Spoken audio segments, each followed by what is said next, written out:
오바댜가 가서 아합을 만나 그에게 말하매 아합이 엘리야를 만나러 가다가 엘리야를 볼 때에 아합이 그에게 이르되 이스라엘을 괴롭게 하는 자여 너냐?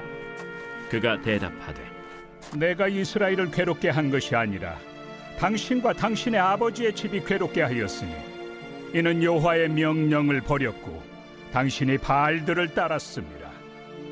그런즉 사람을 보내 온 이스라엘과 이세벨의 상에서 먹는 바알의 선지자 450명과 아세라의 선지자 400명을 갈멜산으로 모아 내게로 나오게 하소서. 아합이 이에 이스라엘의 모든 자손에게로 사람을 보내 선지자들을 갈멜산으로 모으니라. 엘리야가 모든 백성에게 가까이 나아가 이르되 너희가 어느 때까지 둘 사이에서 머뭇머뭇하려느냐? 여호와가 만일 하나님이면 그를 따르고 바알이 만일 하나님이면 그를 따를지니라. 백성이 말 한마디도 대답하지 아니하는지라. 엘리야가 백성에게 이르되 여호와의 선지자는 나만 홀로 남았으나 바알의 선지자는 450명이로다.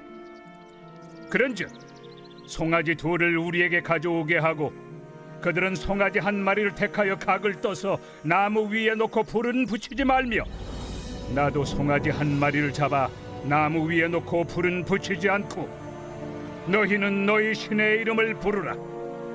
나는 여호와의 이름을 부르리니 이에 불로 응답하는 신 그가 하나님이니라. 백성이 다 대답하되 그 말이 옳도다. 엘리야가 바알의 선지자들에게 이르되 너희는 많으니 먼저 송아지 한 마리를 택하여 잡고 너희 신의 이름을 부르라. 그러나 불을 붙이지 말라. 그들이 받은 송아지를 가져다가 잡고 아침부터 낮까지 바알의 이름을 불러 이르되 바알이여 우리에게 응답하소서. 하나 아무 소리도 없고 아무 응답하는 자도 없으므로 그들이 그 쌓은 제단 주위에서 뛰놀더라. 정오에 이르러는 엘리야가 그들을 조롱하여 이르되 큰 소리로 부르라. 그는 신인즉 묵상하고 있는지 혹은 그가 잠깐 나갔는지 혹은 그가 길을 행하는지 혹은 그가 잠이 들어서 깨워야 할 것인지. 바알이여 이에 그들이 큰 소리로 부르고 그들의 규례를 따라 피가 흐르기까지 칼과 창으로 그들의 몸을 상하게 하더라.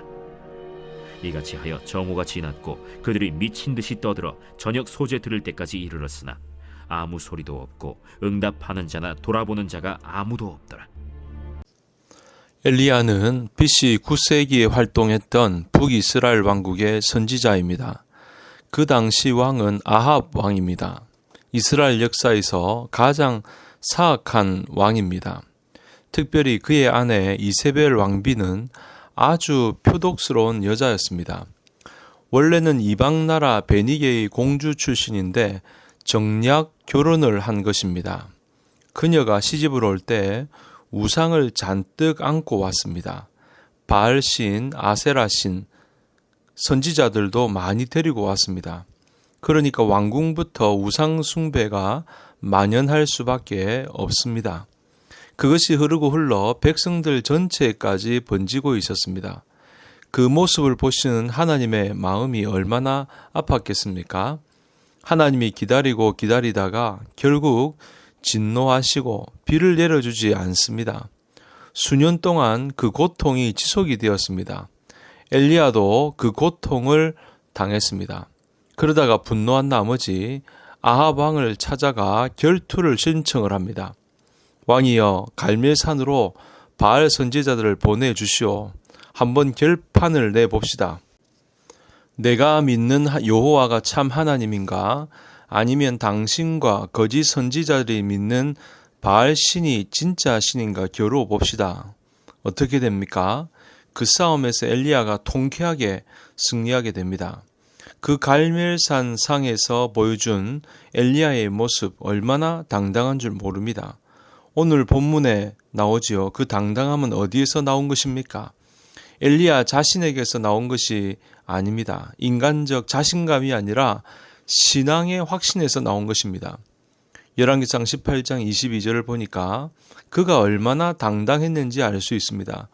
엘리야가 백성에게 이르되 여호와의 선지자는 나만 홀로 남았으나 바알의 선지자는 450명이로다.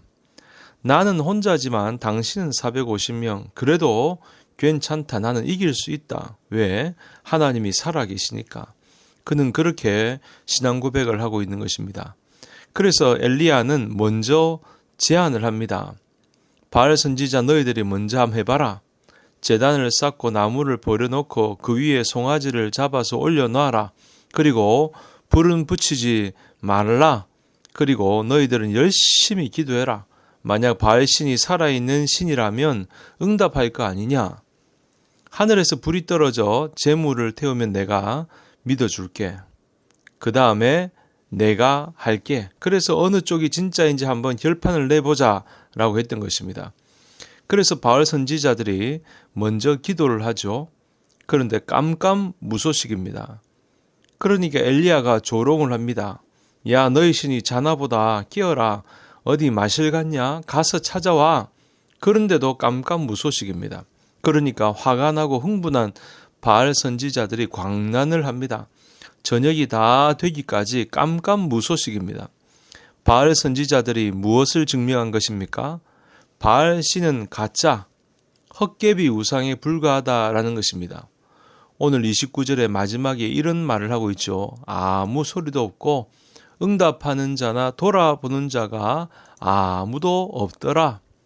바알 신은 아무 능력도 없고 응답도 없는 헛된 우상에 불과하다는 것을 보여주고 있는 것입니다. 그래서 여러분, 내일 보실 본문에 보니까 엘리야 차례가 오지 않습니까? 간절하게 기도하는데 어떤 일이 벌어집니까?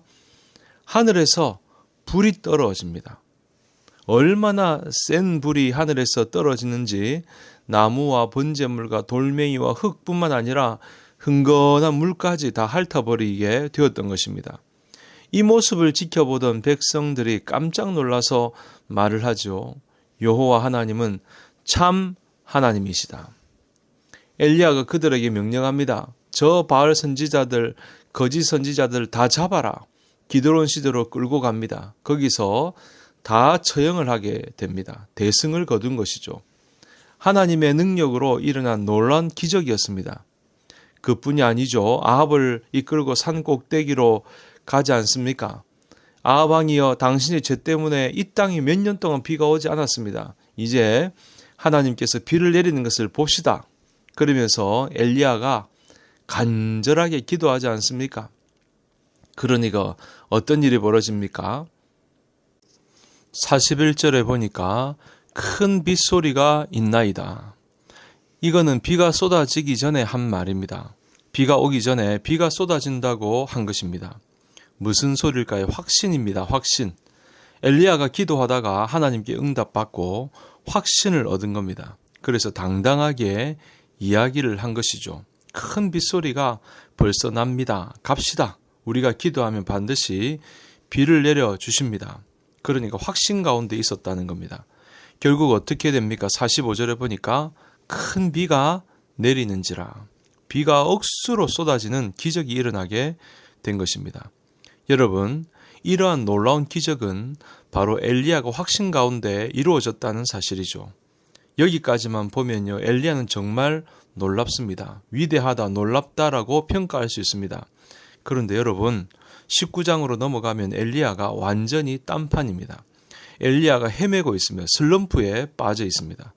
위대한 선지자가 아니라 연약하기 짝이 없는 초라한, 어떻게 보면 나만도 못한 그런 모습을 우리에게 보여주고 있는 것입니다. 여러분, 이게 웬일입니까? 18장에 나오는 엘리야가 진짜입니까? 아니면 19장에 나오는 엘리야가 진짜입니까? 사실은 19장이 진짜입니다. 원래 모습이 바로 이러한 연약한 모습입니다. 여러분, 인간은 위대한 존재가 아니에요. 연약합니다. 하나님만이 위대한 것입니다. 위대하신 하나님을 의지하니까 그런 기적이 일어나는 것이지 엘리야 자신은 아무것도 아닙니다. 연약한 존재라는 겁니다. 여러분, 오늘 우리에게 주신 말씀을 통해 엘리야가 굉장히 강한 확신을 가지고 있음을 알게 되죠.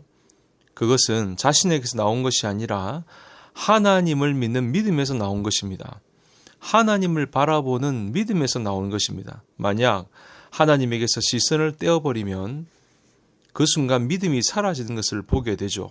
그러므로 여러분, 오늘 우리의 시선을 하나님께 고정시키고 하나님만 바라보시기 바랍니다. 그럴 때 우리가 강한 확신을 가지게 되는 것입니다.